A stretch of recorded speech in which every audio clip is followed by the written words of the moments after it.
Good evening, everyone. On this episode, I'm joined by Donnie Van Stavern, bassist and songwriter of the American hard rock band Riot V. Donnie is the longest-standing member of the Legacy Riot going back to 1990, but he's here to promote the brand new Riot V album, Mean Streets, and their plans for 2024 in the tour. Donnie, welcome to Metal Mayhem ROC. Thanks for having me. Well, it's good to meet you, man. I'm a big Riot fan. I go way back, Jersey, New York roots, of course. And being 53, I missed the boat a little bit on the beginning stages, but I was able to catch the various versions of Riot through the years when they were maybe in their leaner years playing the clubs and that kind of thing. Yeah. Was able to be at that BB King show in 2000 and wow. I guess it was 12, maybe. You're like right around the time Mark passed, but. Wow. You know, you and Mike are, let's be honest, you guys are the heart and soul of the band. You've carried the torch forward, but just real quick, talk a little bit about your back history and your legacy with Mark Reale. Man, I have a long one. Actually, I knew Mark 10 years before I even joined the band. Obviously, I was a fan. I had Rock City and Narita, and a friend of mine was their street team guy for Fire Down Under. So I met Mark, and I went up there and I lived with him in the basement with his family on Schenectady and Flatbush, right in fucking Brooklyn, and he would live with me. He loved Texas. He didn't like the cold weather like you guys have up there. So he would come down. And so I was there with him when we were listening to a cassette tape of Rhett Forrest. He says, I'm thinking about getting this guy. And I'm like, whoo, that's totally different than Guy Speranza. And he was like, I know, but Mark always liked Paul Rogers and Free and stuff like that. So basically I was there. So I have a lot of history with the band before I joined. I actually joined in '84, the end of the Born in America. They all went, it was like this whole hiatus thing. And then Mark did that solo record with me. We never released it, but it was Narita, me and Dave McClain from Machine Head and stuff. We made all these demos and stuff. So basically we did that on his off time. And then the latter part, like 85-ish, Sandy Slavin called and said, we're going to get the band back together. So Kip didn't want to, and Mark called me up, and so I moved out to. They were based in LA at the time with Sandy, and we stayed with Sandy Slavin, but they were a New York band. So we went out there, and I got to play at least with the original lineup. Well, not with Guy, but with at least Rhett Forrester and Sandy Slavin and Mark and stuff. So we played those shows, and we tried to. We recorded some demos. That's why there's some Thundersteel songs with Rhett Forrester singing. Sign of the Crimson Storm has Rhett. We had another one we wrote, and some of the stuff carried over to, I helped Mark write Born in America, like Running from the Law and Gunfighter, Wings of Fire. We recorded it with me, Dave, and Mark. So anyway, my roots go all the way back there. My physical album wasn't until 1988, Thundersteel, when we decided to change way gears, not just the vocalists, but we decided to get heavier because at the time, Judas Priest, Iron Maiden were the big ones. So Mark goes, we got to write a Fire Down Under on steroids. So we carried over some of the stuff from the early Riot, stuff like that, and the solo record, Thundersteel, Fight or Fall, Sign of the Crimson Storm. So anyway, Rhett did not continue and Sandy did not. So we moved back to New York, where Steve Loeb was the original producer, took over, and we got the amazing Bobby Jarzambek, who's with Halford, Sebastian Bach, Fate's Warning, and now he's playing drums for George Strait, the biggest guy in country. Yeah, it's awesome. And then we got the phenomenal Tony Moore vocals. So that started the next era. And we did the Thundersteel. So I go back to those, and I stepped out of the picture in like 90, 91-ish because it's a discrepancy I'm sure you've seen in the documentaries and people about management and money and stuff. It just got to a point where I was fed up with a lot of the stuff, and I couldn't get it in Mark's head. Dude, you're the guy that wrote Swords of Tequila. Why are you living in your mom's basement? So it was a big deal. And so I left for a while, and I said I'm not going to let it happen. Then Tony Moore soon followed, and they kept on with the Mike DeMeo era, and they went more in a rainbowy Yngwie kind of direction, which was different than the power metal. So through that, that was another, deal. That was the fourth chapter. And then so Mark and Bobby would tell me when they're on the road with their bands, people are always asking, when's Thundersteel going to come back? Redo that. So in 2008, I got the phone call. Bobby and Mark said, dude, people want Thundersteel. So we got Tony back and we made Immortal Soul. And we played some shows and we continued on. Thundersteel was alive again. And then unfortunately, when we were out playing, you know, our leader and my best friend, Mark Reale, passed away from the Crohn's thing. So that was very sad. And we were stuck with, what do we do? You know, you can't continue without Mark. And, you know, but we were a big family and we knew Tony, his dad, and he basically told us, don't bury the music with my son. People, that keeps him alive. And, you know, and Mike was taking care of him. He's like in his 90s now. So, you know, we gave it a rest. We thought about how to do it the right way. Don't cash in. You weren't that. So I was going to do where I was an original member from Thundersteel forward, you know, so to make it right. And, you know, even, you know, some markets we put the 5, you know, some markets we don't, but it's basically the 5th chapter and the 5th singer. So that's why we do it, but they know it's still Riot carrying the torch. So now we're moving forward and here we are with the 5th chapter and we got our 17th record coming out. So that's my long beginning to now. Well, listen, I appreciate the background Yeah. and the story, but you know, your current lineup, I mean, give or take, there's been a couple of members in and out, but you know, you've been together about 10 years now, and your vocalist, Todd Michael Hall, he's amazing. This is his 3rd album. You had Unleash the Fire, of course, and Armor of Light. But you know, he's got the charisma as a front man, but he also has like interesting chops because, man, he's got a range and a half, man. Sometimes I'm like, man, it's like Geddy Lee, Rick Emmett, Roger Hodgson. Like, he's up there, man. So Yeah, how has his contributions been to the band? He is, well, when I first found him, when we, you know, that was another thing after, you know, the Thundersteel lineup got back together. After Mark's passing, we continued on. Bobby was too busy doing a million bands. Tony Moore didn't want to continue anymore. So I'm going, okay, well, if I move forward, I have demos already recorded. I said, I need a vocal. And I said, I was channeling kind of a higher guy like Tony and Guy Speranza. I said, I got to find a guy. And a friend of mine, it's weird, I found Todd from a German friend all the way back in Michigan area. So he goes, there's this guy, Todd Michael Hall. So I did a little, you know, research on him and I saw him with Jack Starr and, you know, he looked like Hercules, real long hair and he had shirt off and he had a thing. I said, that won't hurt with the girls. I mean, you know, it's a good looking fella. And when I heard his voice, I was like, holy crap, you know, and he sang on the demos. I sent him to the record label because we were wondering if we're going to continue on. If people in the label was, holy crap, that is great. Yes, we want to keep the deal going. We want you guys to go on the road. It was all a tester. So basically what happened was we put Unleash the Fire out and we played things. Let's see if they still like us. And of course, the proof is in the pudding. The band's doing better than ever. And Todd Michael Hall, he's such a great asset to the band. His voice is phenomenal. It's exactly what you said. He has all those, you know, qualities like a Geddy Lee, even Tony Harnell from TNT.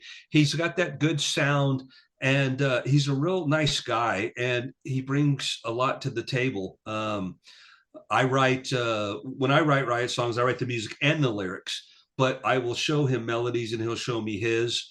And then when he writes the lyrics for Mike's songs, you know, they go back and forth. But he's real open. And, you know, playing with him is crazy because whenever you watch YouTube videos of a live performance from a band, sometimes the singer sounds weird or it's like when I listen, I go, sounds like we're playing to a CD, you know, Todd's like really on, you know, and he's just, you know, he really is. He's got a great voice and he has added, I think he's a big part of us moving forward. We have a great vocalist.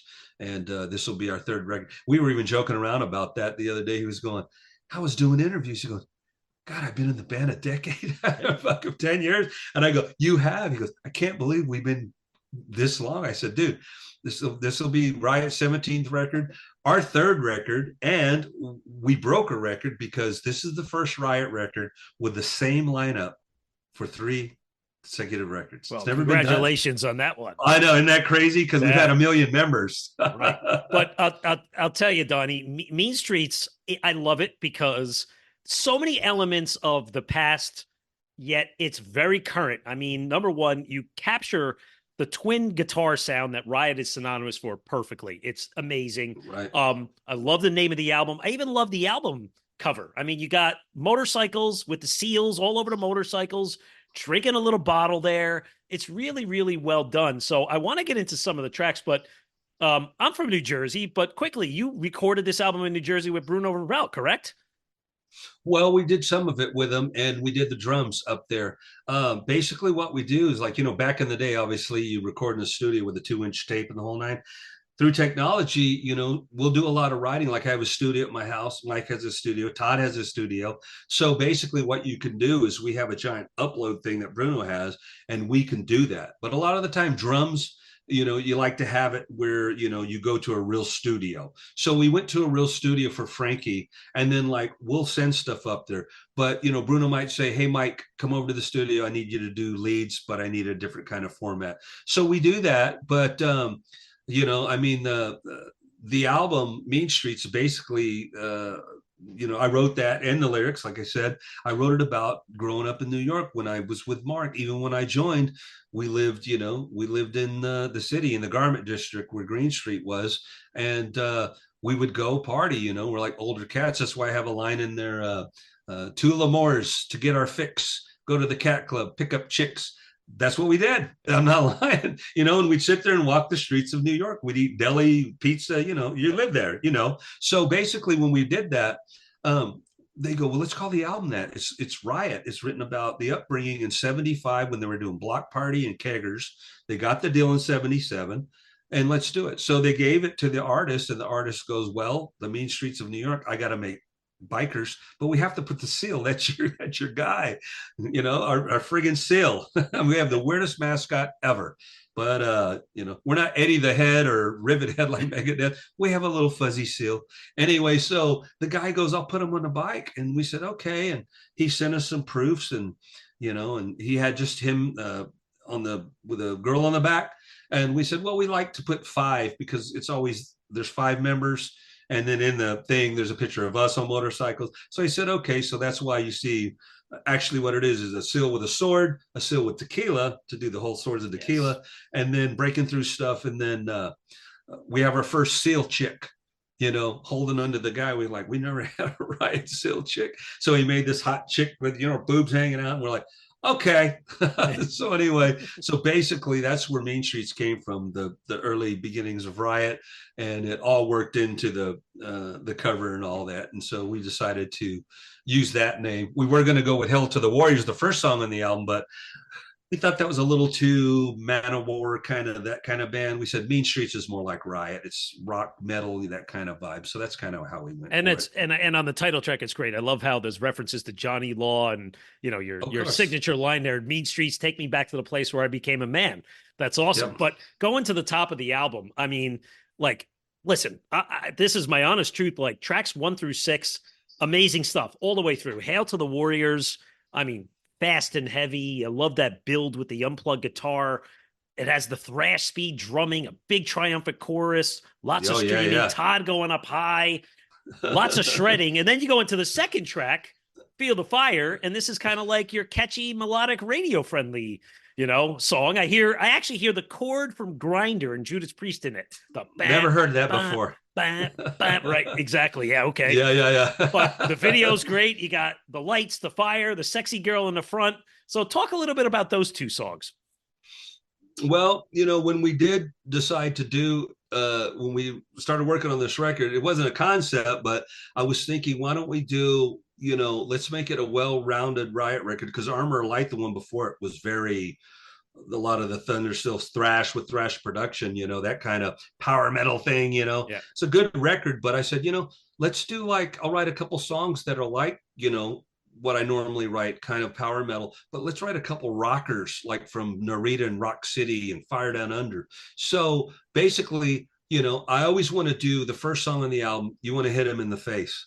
So basically that's what I always do in the last 3 records. So I decided to record a little guitar thing and with some sound effects in the back, and then just boom, then it thrashes in your face.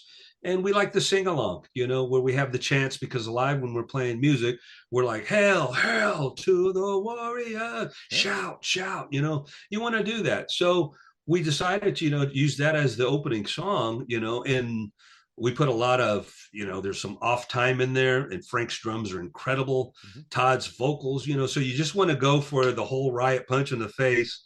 And then we were going like, all right, now let's go back to the beginning roots a little bit. Let's write a rocker. So I wrote Feel the Fire too, and of course, I grew up with Judas Priest. I always channel Iron Maiden. I've done licks, like them and Priest. And I remember Grinder from back in the day when we were growing up. But I was like, well, they were kind of cool, but it was an A and it was real simple. I said, let's do ours in F sharp, and let's do like a little breaking chord, like it's almost like a Def Leppard, real melodic. And then, so we did that, and then Bruno got involved. Bruno goes, well, let's do the chorus first. Feel the fire. We were like, that's amazing, Bruno. He came up with that whole thing. And then so that's where it came from. And then, I wrote the lyrics about a man and a woman having a passionate, fire-driven, obsessed relationship with one another. And then, I just thought it turned out to be a rock song. And at the end, we do that crazy riff with all of us. It's fast. The vocals are great. Todd makes it sound even more, we call them bank rock, where it's like kind of AOR rock, or, Yeah. And anyway, that's a Mark Reale word, bank rock. Let's write a bank rock, So it came out, it kind of came out good. And we hear the Grinder a little bit, but we're like, but this is modern. And, that was 3 decades ago. And this has introduced even new fans to like a new sound. So all my influences I put on this, but the video came out good. So Tom Flynn, who lives in New Jersey, and he took us up to Tinton Falls, Okay. and there was a giant sound stage where they do movies, and we haven't done a real video in a while. We always do the green screen, so we went up there, and it was like the whole camera track, and he had a fire chief dude doing the fire and the lights, and then he hired she was a Liv Walsh. She was a Miss Pennsylvania. He said, so what we're going to do is we're going to do that. We're going to have the band with the lights and the fire, and we're gonna have a little hot babe walking around.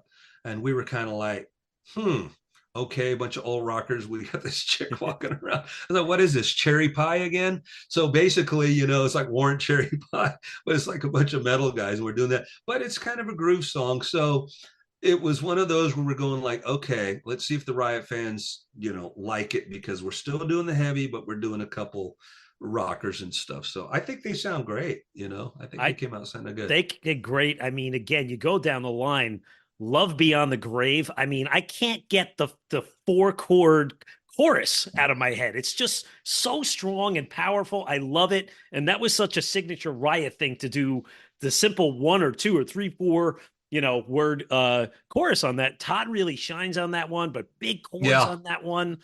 And a song like High Noon, that's your lyric video, which you guys are kind of in a, let's say a cartoon images or whatever. But I love it. I love the line, if it's a choice of you or me, then you're going down. It's an old Western song. Cowboys in the bar in the saloon, and the windows coming open and the dust coming down. So of course. Yeah. We that one we even thought about. Even Frankie had some ideas. The drummer, he said, man, that'd be good if we did a video where we're all in like ponchos and Clint Eastwood, and stuff like that. We were going to do it. And then the label was like, no, we want to get this one out. So we'll use the Western footage and all of that. And, I channeled that one too. I wrote the lyrics to that one.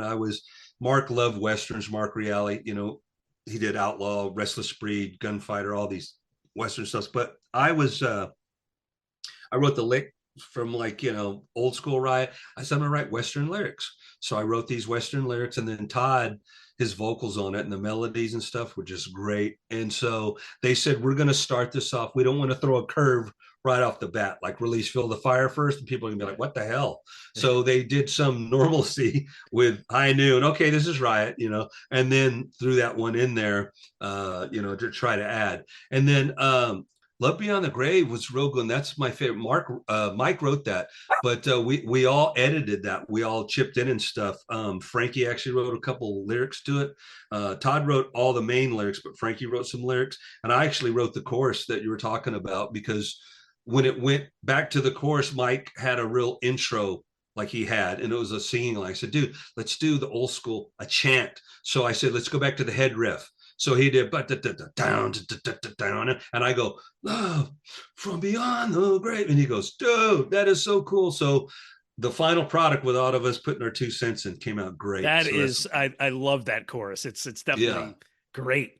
Now, that's awesome. a couple of other my favorites. Before this time and Higher. Now, before this time, it's very anthematic. It's a power metal track, lots of melody, very catchy track, and I even hear like an approach in the chorus, almost like a little Striper Michael Sweet influence there. It's a really heartfelt song, and then Higher. I love the line. I have the power to alter my fate. Great musical opening leading to the fast breakout. Really solid power metal song. And it, again, another song with that classic one-word chorus and some Yeah, great twin guitar work. Love those two tracks. those are Mikey wrote those 2 tracks, and he has a we have our different styles how we write, and that's why when we put them together is a little more of a variety of the sound. It's kind of his era where I said they write like a guitar player, and that's how they did in the DeMeo era. They write a lot of guitar driven melodies and stuff. And Todd, when Todd sings, he writes the lyrics for Mike's songs. He wrote Higher and those songs and stuff like that. So Mike writes all these just driven melodic guitar shredder stuff, and then his courses are very melodic, and then Todd comes in there and higher, where he just does the one thing, higher, and that's what makes a song, where you have not only the aggression and the aggressiveness, but you got to have the melody. Mark was always like about that back in the day. He used to tell me, he goes, you can play 1,000,000 miles an hour. He was going, but you got to have that hook. You got to have the melody, the chorus, the verse and stuff like that. That's why even in the early days in Thundersteel, when I wrote like Flight of the Warrior, I wrote all this massive stuff going, and he goes, yeah, but you got to do shining into the night, and you're like, you got it, you got to have that hook. And that's what Mike does too. Like me, we write aggressively, but it's got to be very catchy. It's got to be a song within a song. That's what we say. The guitar solos are a song within the song. The vocals are a song within the song. So at that part, when Mike writes those kind of riffs, Todd sings, it does have that Michael Sweet kind of flavor. You know what I mean? It's got that Striper thing, because when Todd writes lyrics, he writes very positive lyrics. He's always been like that, when he writes his stuff, and Higher and a couple other songs on there. So he's one of those kind of guys. I'll write more like rock and roll kind of thing, rowdy things, and he writes more positive, like real stuff. But those are great songs too. That's probably my second favorite Mike song, Higher, for sure. That's good, man. Well, I got two more really. I mean, the whole album's great, like I said, but I got two more favorites I want to cover off on. And then we want to talk about your touring for 2024. But the second to last 2 tracks, Lost Dreams and Lean Into It. Lost Dreams, again, more twin guitar, vintage Riot sound, the standout vocal in the bridge. Choices do have consequences, into the hand of fate. And then Lean Into It, it feels like, wow, this is like a 1980 song. It's bluesy, it's sexy, it's got a swagger, big melodic chorus. This one stands out in the album. It's just the outlier. It's like the runt of the litter or something like that. But great guitar solo, and love those 2 tracks. It's the step kid of the album. But no, yeah, Lost Dreams and stuff like that. Like I said, when Todd writes lyric, he's like that. He comes up with different, powerful stuff, meaning stuff like that, rather than straight, rock stuff like I tend to write. He comes up with these real melodic hooks too in Mike's song, and Mike's the same way.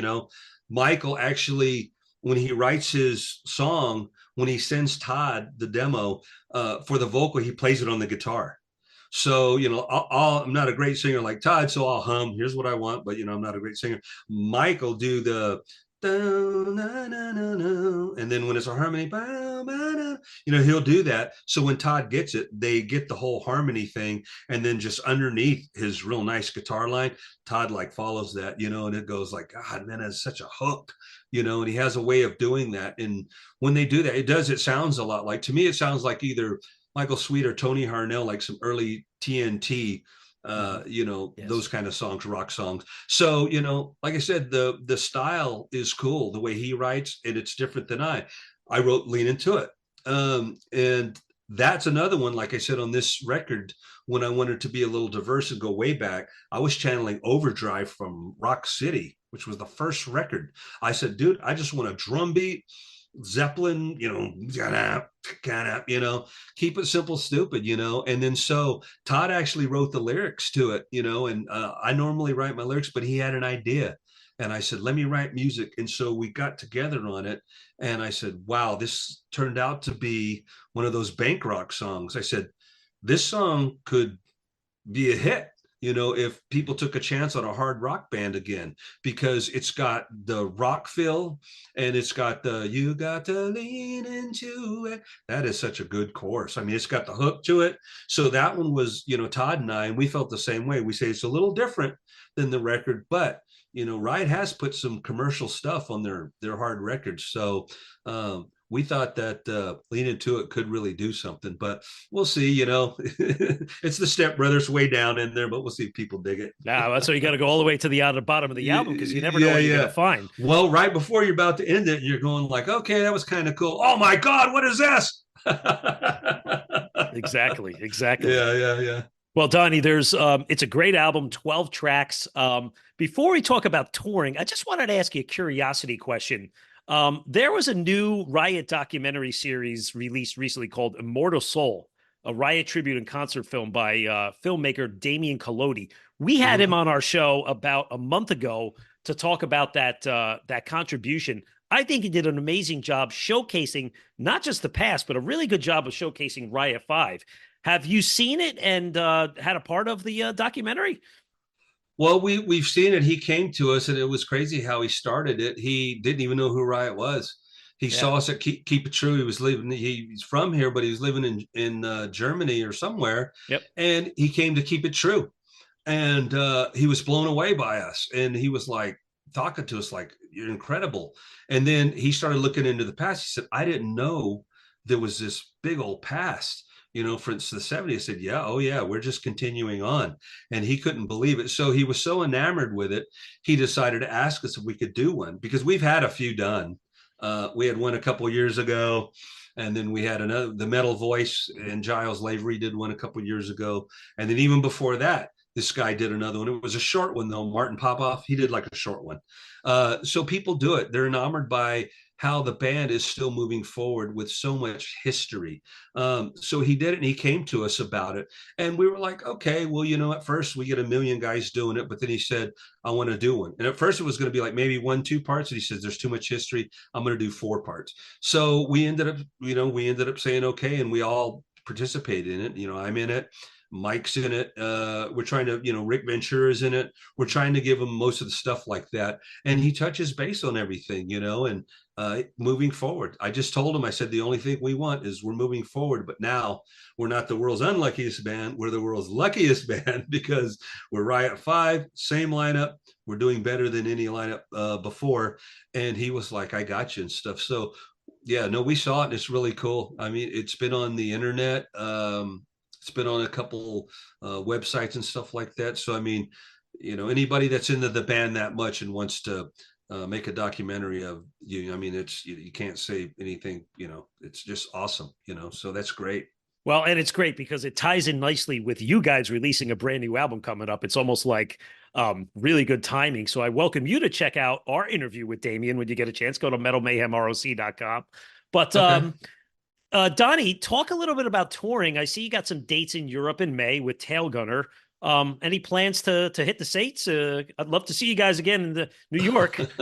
Yeah, it's a different ball game now. After the lockdown, it changed things, and it's still kind of the same. Where venues, bands like Riot, we're not Metallica, so we're the mid-level band. So sometimes, the money's not there, or the venue is a little skeptical, or they don't want to give you what you want to give. In the States, it's getting better, and we are booking stuff in the United States. We have stuff already booked, but like you said, after April, 2 weeks later, we go to Warsaw, Poland, and we do like 2.5 weeks over there, and then we come back, and we're gonna do some more America stuff. We're talking about our agent said the Queensryche Armored Saint thing that's going out. They wanted to see if we do a couple weeks with that, and then he's got a West Coast thing going, Texas, Canada up there, Midwest and stuff. And he's talking about New York. We'll go back up to we'll do Jersey. Dingbats are somewhere, Yes. Gramercy Theater, all that stuff, so he's booking that. But we got Vaken, Sweden Rock, Rock Hard, all this stuff. July, we're going back to Japan. We're going to throw Australia in there, South America, September. So there's a lot of little things going on, but we will intertwine America if it's not with somebody, which would be the prime situation where we're on a bus and we're touring with Queensryche or we're touring with a bigger band. That makes it easier. When it's just a band like us, it's hard. So sometimes we'll fly to a region. We'll do Thursday, Friday, Saturday, Sunday, fly home a week later, Thursday, Friday, and do that, because then people are like, it's the weekend, people will come, yeah. We'll give you what you need. So that's how it works, so hopefully, we'll cover a lot of ground, but yeah, we're going to be busy big time. Sounds good. Well, I look forward to hopefully seeing you guys some point this year somewhere in the Jersey Yes. tri-state area. So the album comes out on April 12th on Atomic Fire Records. Donnie, tell us about the socials, about you, Riot, anything you want to share with our listeners. We, we're very excited for the release because the record is very diverse. It's Riot's 17th record, and Riot's 50th anniversary is next year. So we'll see what that holds. 2025, we're talking about re-recording some classics, getting some Riot family members. It's a lot of stuff, because the history continues. But we're real excited for this. We want to come out and play for you. We want you to love the record. We'll be releasing more videos. On April 12th, as a matter of fact, is when Mean Streets video comes out. And that's a real one, too. We shot that one in New York City, and you'll get a kick out of it because it's got us, in a bar and walking the streets, and we have a little surprise guest. The Seal is in the video. We have a guy in the Seal head with a leather jacket, and he's drinking with us and playing it. You'll love it. Cool. Anyway, so we got that coming up. So we're just like, just keep an eye out. Are you ready to riot? .com is our official website. And then, of course, go to our websites and social media, the Facebook and YouTube, Twitter, Instagram, and all that stuff with information. And we'll be posting this interview. Absolutely. Well, Donnie, it's been a pleasure. You're a vibrant, passionate guy. I can see the love you have for your band and the history, and Mark.